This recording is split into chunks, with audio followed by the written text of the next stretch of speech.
কথায় বলে মায়ের শিক্ষা আগে হলে শিশু শেখে মায়ের কোলে। হুম,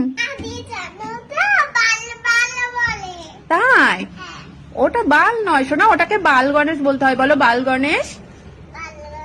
কিন্তু তুমি গণেশজি বলবে। হ্যাঁ, কি বলবে? গণেশজি। গণেশ যখন ছোট ছিল তখন বলতে হতো যে বাল গণেশ, ঠিক আছে?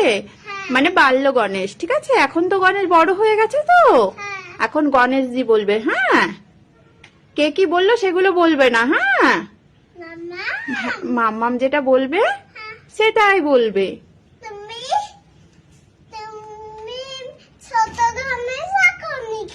আমি বড় গণেশ এঁকেছি যাতে তুমি গণেশজি বলো। তুমি গণেশের মন্ত্রটা বলে দাও তো। গুড, ঠিক আছে। আমার বাচ্চার মুখে বাইরে থেকে কোনো এক সমবয়সী শিশুর মুখ থেকে শিখে আসা এই শব্দটা শুনে আমি যদি কোনো রকম রিয়াক্ট করতাম বা আমি যদি হাসতাম, তাহলে আমার বাচ্চা এই শব্দটি বারবার করে বলতো, কখনো কখনো আমার সামনে বা কখনো কখনো আমার ভয়ে অন্য কারোর সামনে।